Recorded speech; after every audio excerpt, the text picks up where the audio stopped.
जगद्गुरु श्री संत तुकाराम महाराजांनी जरी सांगितलेलं असलं, संतांचे ते आप्त नव्हती संत, संतांचे आप्त असले, संतांचे वंशज असले, संतांचा भाऊ असला, संतांचे नातलग असले, अगदी त्याच पद्धतीने महामानवांचे जरी वंशज असले तर त्यांचं जर योगदान नसेल, कार्य नसेल तर ते महामानव होऊ शकत नाहीत, संत होऊ शकत नाहीत.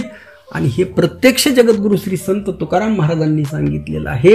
आणि तुकाराम महाराज किती द्रष्टे म्हणायचं लक्षात ठेवा. आणि तुकाराम महाराजांचं हे प्रमाण शिवेंद्रराजे भोसले यांना अगदी तंतोतंत लागू होत आहे. छत्रपती शिवाजी महाराजांसाठी काँग्रेसने काय केलं काय नाही केलं ते काँग्रेस उत्तर देईल, त्याच्याशी मला काही सुद्धा देणं घेणं नाही. मी काही काँग्रेसचा प्रवक्ता नाही, काँग्रेसचा सदस्य नाही, त्याच्याशी मला काही देणं घेणं नाही.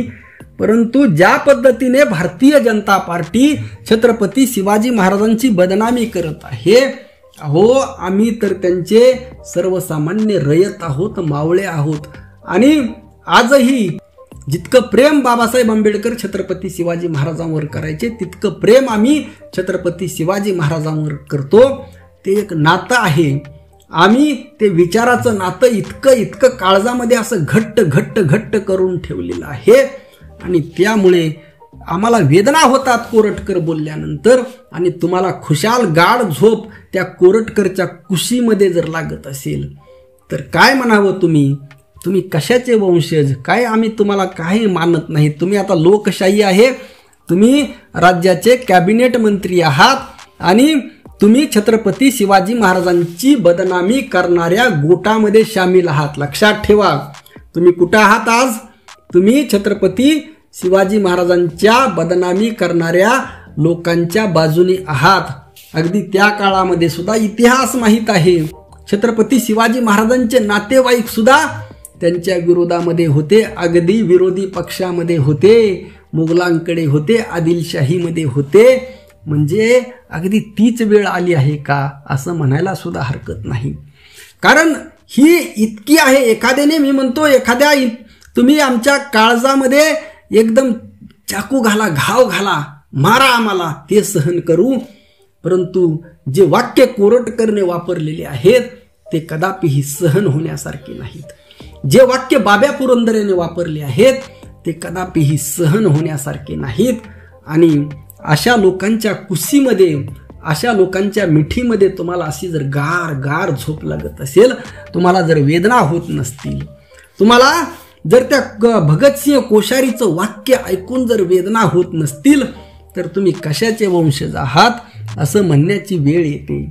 आणि आम्हाला परत सांगतोय, काँग्रेसने काय योगदान दिलं याच्याशी आम्हाला काही देणं घेणं नाही.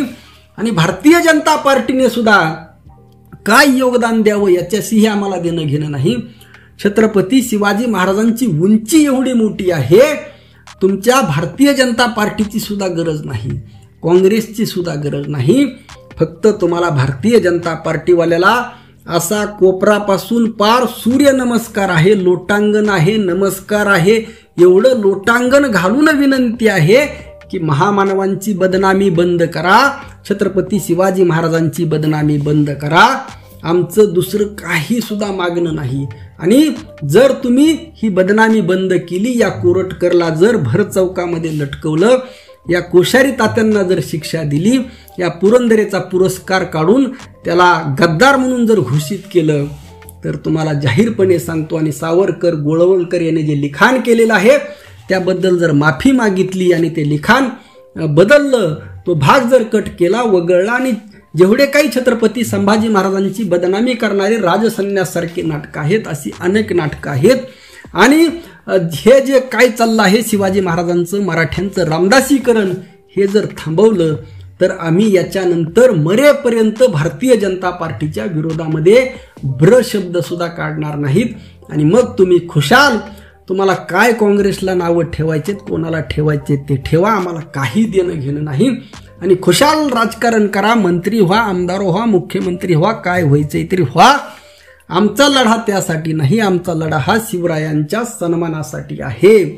आणि हे जर तुमच्या लक्षात येत नसेल तर तुम्ही आमच्यासाठी मग वारस नाहीत, कोणी नाहीत. आमच्यासाठी शिवराय सर्वोच्च आहेत, आमच्यासाठी महात्मा फुले सर्वोच्च आहेत, आमच्यासाठी शाहू महाराज सर्वोच्च आहेत, आमच्यासाठी बाबासाहेब आंबेडकर सर्वोच्च आहेत, मग बाकी त्यांच्यापुढे आम्ही कोणालाही मोजायला तयार नाहीत. यापेक्षा जास्त काय सांगावं. रामकृष्ण हरी. जय जगद्गुरु. जय शिवराय. जय भीम.